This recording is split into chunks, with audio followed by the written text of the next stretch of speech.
Assalamualaikum warahmatullahi wabarakatuh. Perkenalkan, kami dari kelompok regresi data panel. Saya sendiri Ansor Nurdin, stambuk G501 20062. Nama saya Lutfia Yulisa Riasti, stambuk G501 20002. Nama saya Maharani Safira, stambuk G501 20012. Nama saya Rosdiana, stambuk G501 20007. Nama saya Setiara Saudianti Hafiz, stambuk G501 20034. Analisis regresi data panel.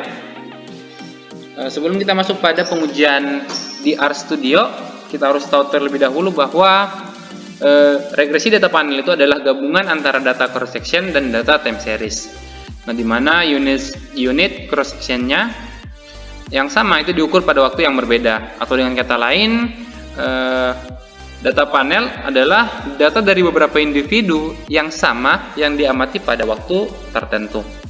Nah, kemudian untuk langkah-langkah pengujian dari regresi data panel, yang pertama adalah mengestimasi model regresi data panel, yaitu ada 3, yaitu common effect, kemudian ada fixed effect, kemudian ada random effect. Kedua adalah pemilihan metode atau teknik estimasi. Nah, ada Chow test, kemudian ada Hussman test, kemudian ada Birch-Pagan test. Langkah yang ketiga adalah pengujian asumsi klasik, yaitu multikolinearitas dan heteroskedastisitas. Langkah yang keempat adalah metode pendugaan alternatif. Nah, langsung saja kita masuk pada pengujian analisis regresi data panel pada RStudio. Nah, sebelumnya kita membutuhkan 5 package untuk pengujian untuk analisisnya, yaitu ada package PLM, performance, norm test, NOR test, dan PGSE. Nah, untuk langkah pengujiannya seperti biasa, yaitu memanggil data. Nah, kemudian untuk melihat analisis deskriptifnya dengan sintaks summarin data. Nah, terlihat bahwa pada variabel provinsi analisis deskriptifnya sebagai berikut. Untuk tahun, IPM, pendidikan, dan investasi. Ada min, ada kuartil pertama, median, kemudian ada rata-ratanya, ada kuartil ketiga, dan nilai maksimumnya. Nah, kemudian untuk melihat korelasi dari setiap variabel, atau kita akan melihat korelasi dari 3 variabel saja, di mana variabel pertama dan variabel kedua, yaitu variabel pertama dan variabel kedua adalah provinsi dan tahun, tidak dimasukkan karena tidak perlu melihat korelasi dari variabel provinsi dan variabel tahun. Yang akan kita lihat adalah IPM, pendidikan, dan investasi. Nah, korelasinya adalah sebagai berikut, di mana IPM dan IPM adalah pasti nilai korelasinya adalah 1. IPM dan pendidikan adalah 0,3457323 dan IPM dan investasi adalah 0,37017656, dan bisa teman-teman lihat. Nah, selanjutnya kita membuat jenis data panel ya sebagai berikut. Kenapa? Karena untuk pengujian-pengujian berikutnya, untuk pada sintaks-sintaks berikutnya, kita akan membutuhkan jenis data panel. Nah, jenis data panelnya adalah sebagai berikut. Kita langsung running saja. Jadi seperti ini adalah jenis dari data panelnya yang telah dibuat. Nah, kemudian kita membuat model yang secara umum. Nah, kemudian kita membuat estimasi model regresinya. Nah, estimasi yang pertama adalah polet dengan sintaks sebagai berikut. Maka akan muncul model dari si polet ini. Nah, modelnya adalah sebagai berikut. Bisa kita lihat bahwa dari variabel pendidikan nilai signifikan, nilai p-value-nya adalah 2,142 pangkat min 10, artinya ini lebih kecil dari 0,05, dan juga variabel investasinya 1,937 pangkat min 11, artinya ini juga p-value-nya lebih kecil dari 0,05. Kalau dilihat dari analisis deskriptifnya, dari summary-nya, terlihat bahwa modelnya ini juga model yang baik, tapi kita akan melihat lagi untuk kolineritasnya.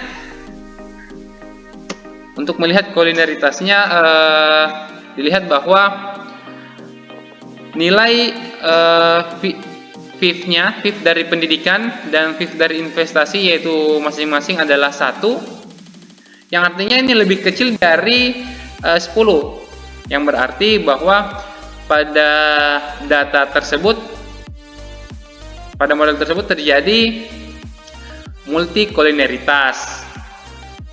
Nah, kemudian untuk melihat resit, kita membuat resit politnya. Nah, resit polit digunakan untuk melihat asumsi normalitasnya, asumsi normalitas dari si model polit ini. Nah, kita lihat.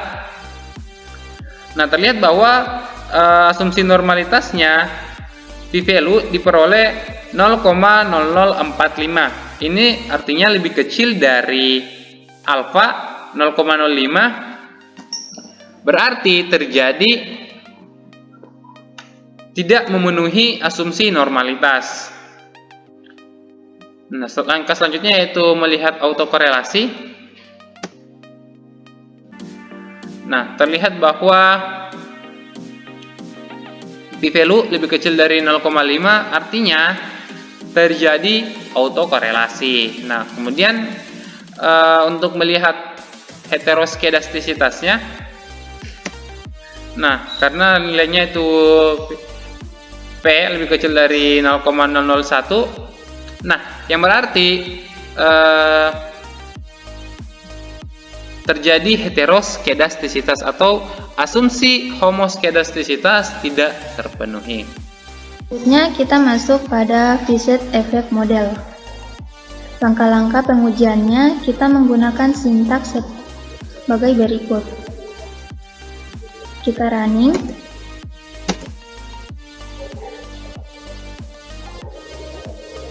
Dari hasil output yang didapatkan, bahwa berdasarkan hasil estimasi Fishett Effect yang telah kita dapatkan, di mana variabel pendidikan dan investasi pengaruhnya signifikan terhadap indeks pembangunan manusia. Kemudian dapat kita lihat pada outputnya didapatkan nilai F statistik signifikan ditunjukkan dengan nilai probability F yang lebih kecil dari alfa. Hal tersebut menunjukkan bahwa secara bersama-sama variabel bebas signifikan mempengaruhi variabel terikat. Dan dapat kita lihat dari nilai R-square sebesar 0,32825, artinya model ini mampu menjelaskan variasi sebesar 32,82% terhadap variabel terikat, yaitu indeks pembangunan. Selanjutnya kita melihat asumsi normalitasnya dengan menggunakan sintaks berikut. Kita running.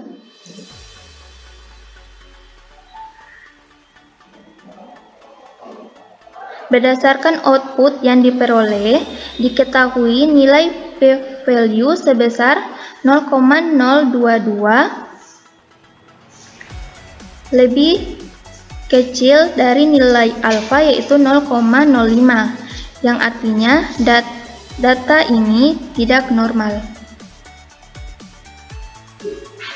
Kemudian dilanjutkan dengan melihat uji autokorelasi dengan menggunakan sintaks berikut. Kita lakukan dengan cara yang sama, yaitu merunning.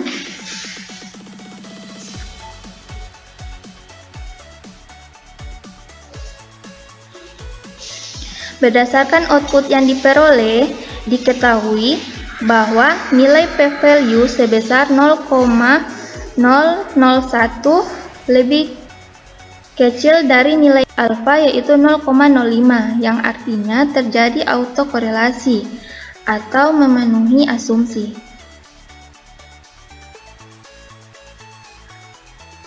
Selanjutnya untuk asumsi heteroskedastisitas, kita menggunakan sintaks berikut.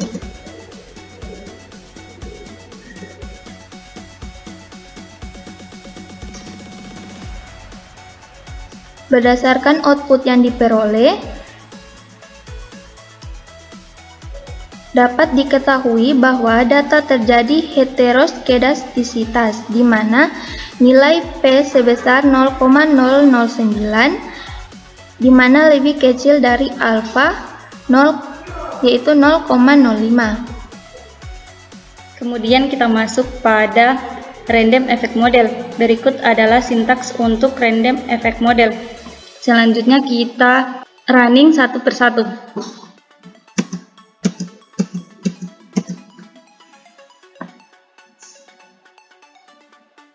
Berdasarkan output yang didapatkan, diperoleh variabel pendidikan dan variabel investasi.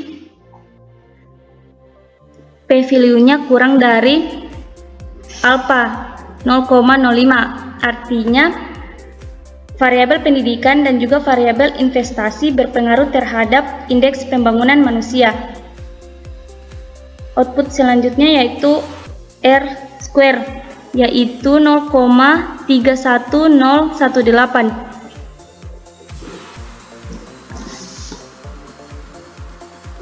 Selanjutnya output dari normality test untuk JB. P-value-nya 0,0205. Yang mana P-value 0,0205 ini kurang dari alpha 0,05. Artinya data tidak berdistribusi normal. Kemudian untuk output autocorrelation diperoleh P-value 0,001, yang mana P-value 0,001 ini kurang dari 0,05. Artinya variabel X berpengaruh terhadap variabel Y. Kemudian untuk output autocorrelation yaitu P-value 0,001 kurang dari alpha 0,005. Artinya terdapat korelasi antara variabel X dan juga variabel Y. Baik, setelah itu kita akan melakukan uji co-test, di mana uji co-test ini digunakan untuk melihat model terbaik antara common effect model dengan fixed effect model. Pertama kita akan running.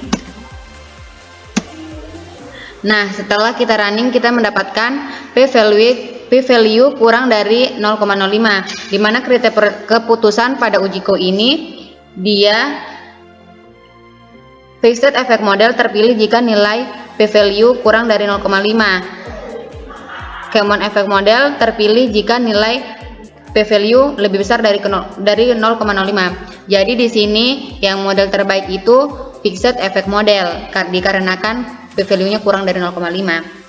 Lanjut kita melakukan uji Hausmann, di mana uji Hausmann ini digunakan untuk melihat model terbaik antara fixed effect model dengan random effect model. Nah, setelah kita running, kita mendapatkan p-value 0,01899, yaitu kurang dari 0,05. Kriteria keputusan pada uji Hausmann yaitu fixed effect model terpilih jika nilai p-value kurang dari 0,05. Random effect model terpilih jika nilai p-value lebih besar dari 0,05. Di uji Hausmann sendiri, model terbaik yaitu fixed effect model, di mana nilai p-value-nya itu kurang dari 0,05. Lanjut kita melakukan uji Bruch-Pagan. Nah, Bruch-Pagan ini melihat model terbaik antara pooled dengan random. Nah, setelah kita running, kita mendapatkan nilai p-value-nya yaitu kurang dari 0,5, di mana pada uji Bruch-Pagan ini kriteria keputusannya random effect model terpilih jika nilai p-value-nya itu kurang dari 0,5. Kemudian common effect model terpilih jika nilai p-value-nya itu lebih besar dari 0,05. Di sini bisa kita lihat bahwa model yang terbaik yaitu random effect model dikarenakan p-value-nya itu kurang dari 0,5. Langkah terakhir yaitu melakukan prediksi model. Nah, persoalan dalam regresi sampel adalah bagaimana mendapatkan garis regresi yang baik, yaitu nilai prediksi sedekat mungkin dengan nilai aktual.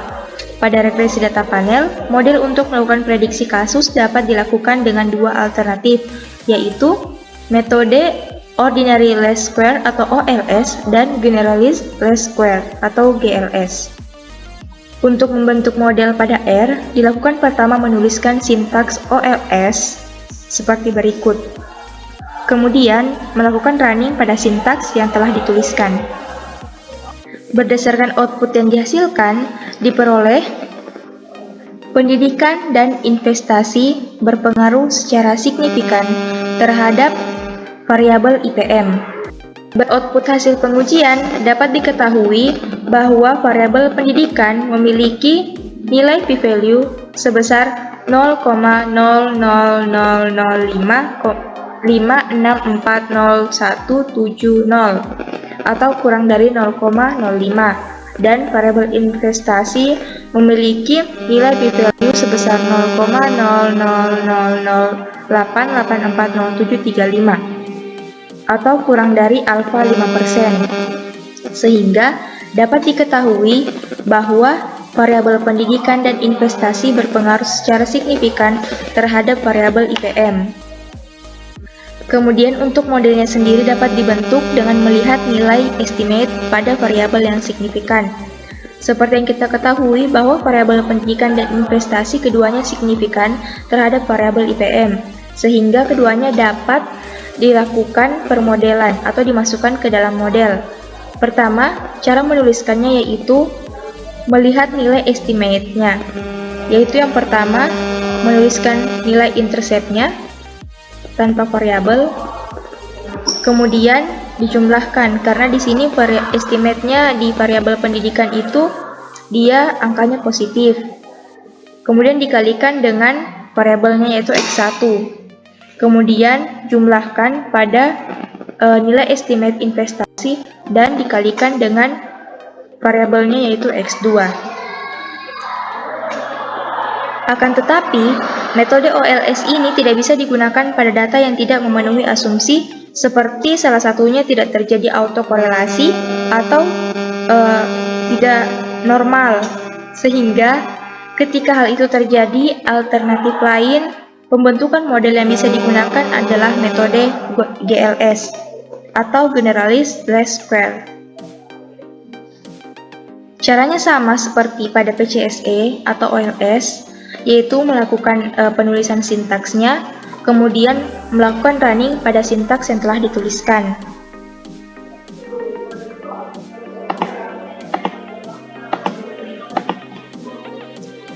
Berdasarkan output hasil pengujian, ketahui bahwa di sini dituliskan lag IPM.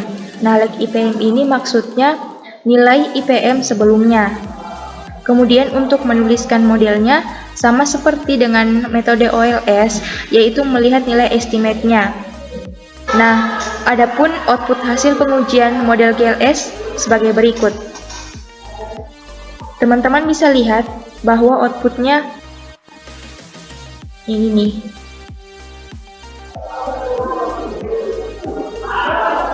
Kemudian selanjutnya dilakukan uji normalitas pada model yang digunakan. Kemudian berdasarkan hasil output pengujian diketahui bahwa nilai p-value-nya sebesar 0,3835. Artinya model tersebut berdasarkan output hasil pengujian, diketahui bahwa p-value-nya sebesar 0,3835 atau lebih besar dari tingkat signifikansi yang digunakan, yaitu 5%. Nah, sehingga berdasarkan hasil tersebut dapat diketahui bahwa berdasarkan model yang digunakan, data berdistribusi normal.